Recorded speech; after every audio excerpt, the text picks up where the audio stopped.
নমস্কার। আমি আজকে ডুয়ার্সেরই এমন একটা জায়গায় আছি যেটাকে বলা হয় ইন্দো ভুটান বর্ডার। তো এখান থেকে ভুটানে যাওয়ার রাস্তাটা পিছনের দিকে দেখতে পাচ্ছেন, একদম সোজা ভুটান চলে যাচ্ছে। জায়গাটার নাম লঙ্কাপাড়া।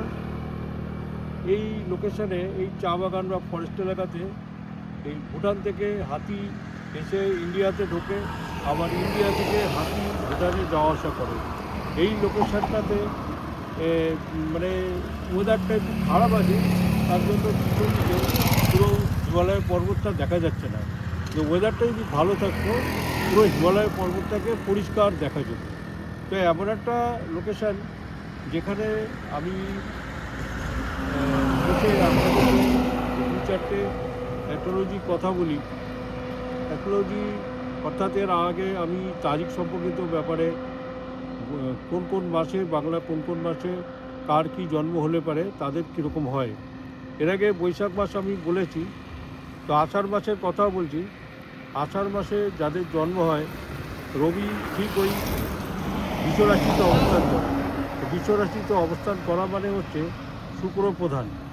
এই শুক্রের প্রভাবটা ওই জ্যৈষ্ঠ মাসের জাতকদের উপরে থাকে এবং তারা সাধারণত আর্ট কলাবিদ্যায় পারদর্শী হয়, মন খুব প্রফুল্ল থাকে এবং রিসেপশনে খুব ভালো হয়, টেকনিক্যাল নলেজ থাকে ভালো এবং ইলেকট্রনিক কাজকর্ম করতে পারে ভালো, পড়াশোনায় এরা খুব ভালো হয় এবং কলাবিদ্যায় পারদর্শী হয় এবং এরা পারফিউম, কসমেটিক, সিনেমা এবং গান বাজনা নিয়ে এরা খুব ব্যস্ত থাকে।